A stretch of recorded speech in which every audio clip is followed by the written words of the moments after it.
So we need the attention of the state government or the federal government, as case may be, to look into the affair of people living at this area, to remove Ifeobara, so that people living around this place can belong. We are not part of the state. Here is an eyesore. Mmiri si MCC na-abịa na Ifeobara. Mmiri si Express by Orata na-abịa na Ifeobara. Mmiri si ebe Holy Cross Catholic Church nke nọ na Mbara na-abịa na Ifeobara.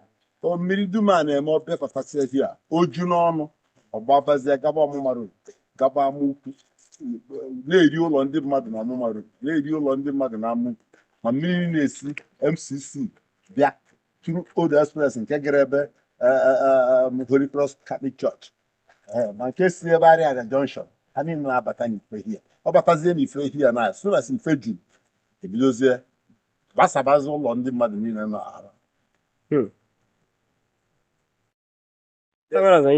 mmiri hụrụ na-asọ ihe a gburugburu a ọ na Ifeobara ka o si na-apụta ife juru ana odido na-asọ na-abasị n'ụlọ be ndị mmadụ. We take you to the place ụlọ ndị ọrụ ndị go useless. Yes, mmiri ahụ na Ifeobara uju ha alo immediately uju ha na-agbado na-abasị be ndị mmadụ. All right, so a few days ago we took a tour to this is Old Express Road and Omuma Road and the adjoining streets around Slaughter, and this is Omuma Road and Ifeobara, just to see the living condition of the people around there. I can tell you for free that it is not, that place is not where human beings should be living. Yeah, just look at some people's compound in a typical day after the rain, and this takes days before this particular flooding will go down.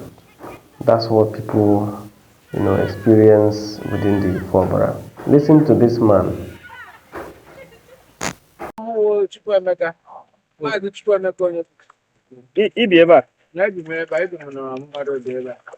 Olee otu ebe a ka ihu na-agabiga ebe a? Etu ịhụrụ anyị bi ebe a anyị na-agbakwa ọsọ n'ụlọ anyị ebe a because mmiri lash the whole of First Road ya bata na Ifeobara.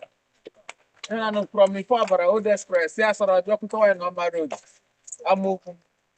Ị nọrọ n'ime ụlọ gị nke ihe ike nọ mmiri abịa chụlie gị na bedroom ebe anyị amazikwa ka anyị na-eme ebe a ikekwu. Anyị na-egwu esi dị mmiri. Olee ihe na-agwa gọọmenti kwuo ya? So ya na-ekwu na awụ gọọmenti Maazị Alex Otti nwoke ọma mara mma ya bịa nyere na ya aka ama m na ọrụ good work many part of Aba.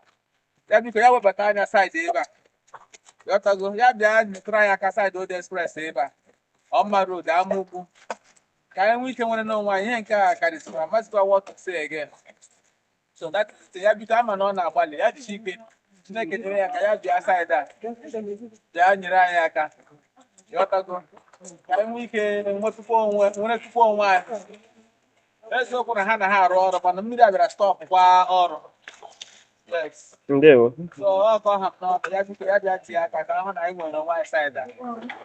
Ndewo. Okay, so you are looking at the slaughter here. Slaughter is right in front of the Ifeobara, connecting Old Express. This is the Ifeobara itself. All right, so this I even heard that there are fishes in it, owing to one flood in the past where a nearby fish pond was overflooded and the fishes escaped into this place. I think it's a natural pond, I don't know. We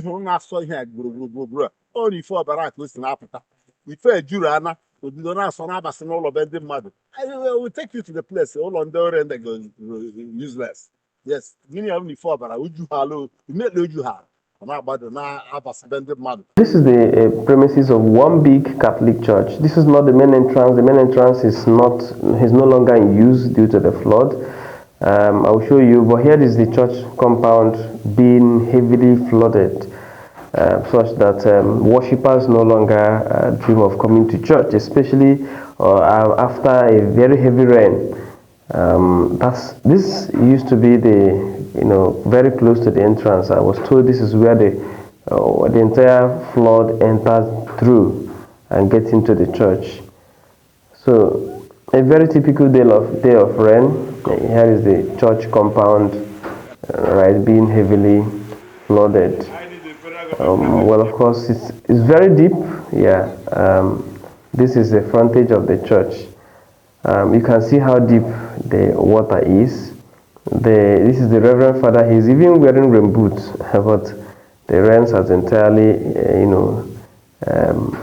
gotten above where the rain boot ended.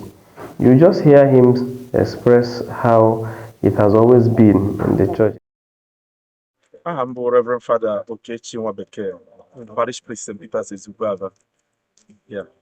Anyị ahụla ihe na-eme na chọọchị a Yeah. n'ụlọ ụka ebe a. Biko kọtụrụ ndị na-ele ihe meganụ. Okay, amam ka bụ esi bido ya bụ akụkọ because akụkọ a ete na bidoro because this side dịka an abandoned zone for a very long time. And from what I gathered, for over 25 to 30 years, this site has been abandoned, So a flood, the history of flood here be a very long one. But normally, on Adana one knows, but with the new construction, Omuma Road, which they have abandoned for some time now, they just opened the whole place and then the flood has taken over, our church compound. As you can see, the water is coming from that Omuma Road. They abandoned that project they started and they've not been able to do something. And then that's where the whole flood is coming from. So ihe dịka afọ ole ma ọkwa n'ọnwa ole ka unu nwara ihe a? From the little matara na Hebasara side because they were abandoned for a very long time.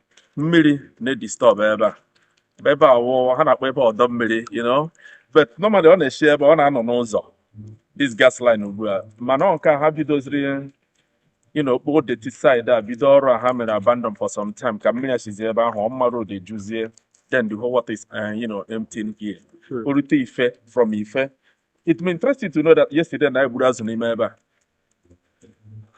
Egburu azụ n'ime compound church ma exactly ebe ugbu a egburu azụ ebe azụ mmiri buru from Ife bute n'ime ebe a. So ndị nọ meeting n'ime ebe a mmiri a nọ ugbu a ahụrụ dị azụ ka ọ na-aga were ha pịagbuo ya. One of them eburukwa dị azụ ga-ata ya. This just a little listen of how the place is.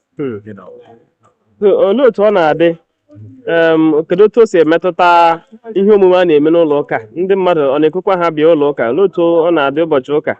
Okay, nke bụ eziokwu bụ na for example echi gara aga bin Monday bin ụbọchị ha na-eme sit at home, normally morning and evening a na-enwe activities here, but with the rain yesterday, onye bịarutekwa nye anya na gate ọtọ ọgbapụ ọsọ because there is no way, ndị nke managere like mụ now, ndị na-abịa mụ na-eshi ọnwa abịa, they come with reboot and all that, so that's the way we dress here, that list. Ọ bụrụ na mmiri abago n'ime ihe ami ugbu a because the mmiri across go this reboot. Mmiri nọ n'ime reboot but at least keep prevent go ya bụrụ na nwere ihe na-ata n'ogo n'ime the mmiri ghọtago ka ị nwego n'ike protect your leg. So that's the way it is now. Ya bụ ihe na-akọ bụ na ihe a na-emetụta ndị mmadụ ịbịa ikpere Chineke maka na ọtụtụ ndị mmadụ cheta otu o si dị, they will prefer to either chọọ ebe ọzọ or they will sit at home. Enwela n'ihe chọọchị a mere, nwere ihe ụlọ ụka mere iji mere anya kpọtụrụ ndị ọdụ n'aka, ndị gọọmenti iji hụ na a ga-abịa enye aka? Early this year, I remember that we wrote to the governor through Honorable Tony Abanyam, and I remember that time Habidoro this Omuma Road, and I think after that letter got to them, they started doing something. The work was hastened, but after some time, with those 1 million buzoro, Hebrungwongo ha.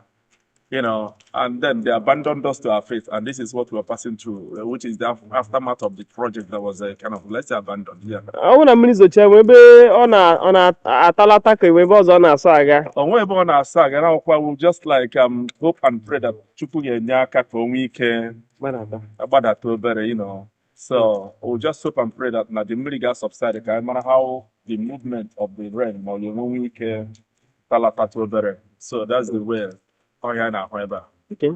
Ana m na-asị na ebe a na-ahụ mbata chọọchị ụlọ ụka anyị, St. Peter's Catholic Church Eziukwu Aba. Ebe ugbu a anaghị esizi ebe a bata n'ụlọ ụka.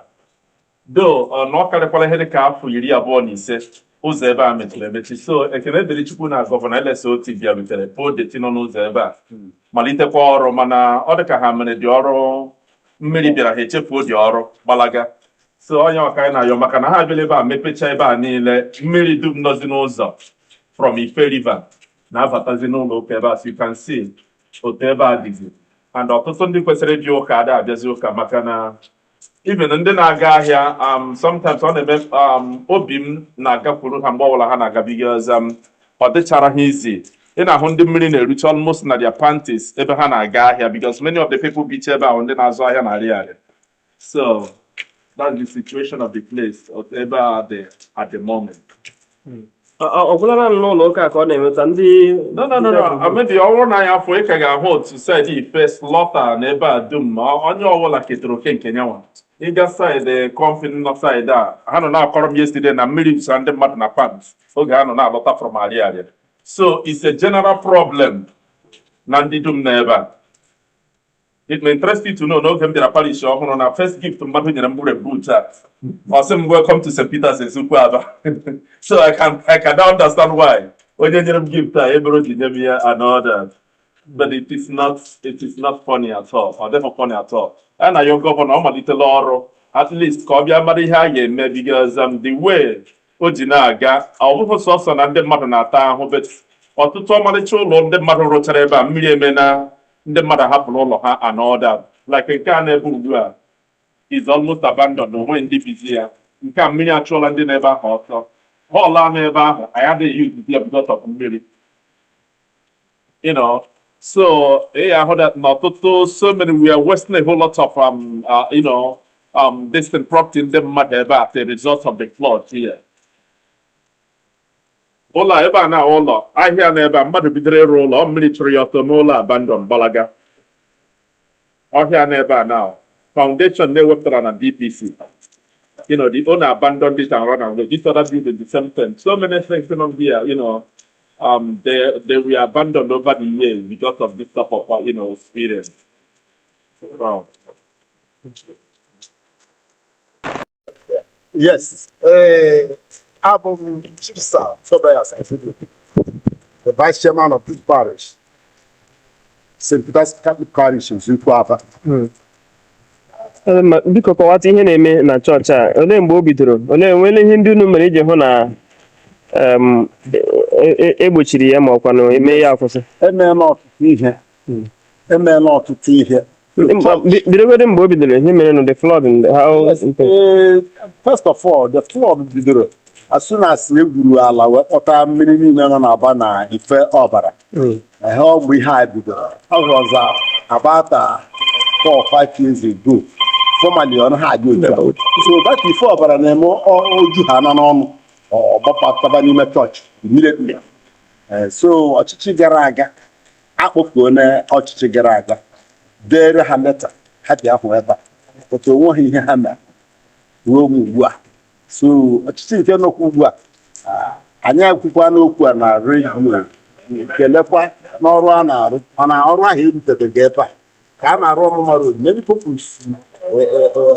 osisi ọma yes ya bụ na Omuma Road bụ Eziukwu na-atụgo election na Omuma Road, but eventually the contractor na-arụ ya na ofu excavator ka m furu eji arụ ọrụ ya na-ekpo ekpo na ewepụ ewepụ. So look at it na such companies agaghị arụ Omuma Road wepụ mmiri ife because onwe mgbe gọvanọ kwere anyị nkwa, anụrụ m ya na redio na ya ga-eremove ife to Aba River na ntị maka m nụrụ ya.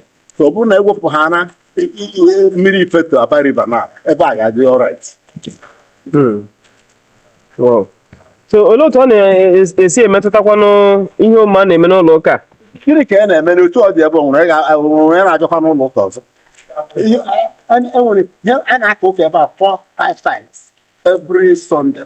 Mana ya still as mmiri bịara na not single person ị ga-ahụkwa na Church of God. Yes.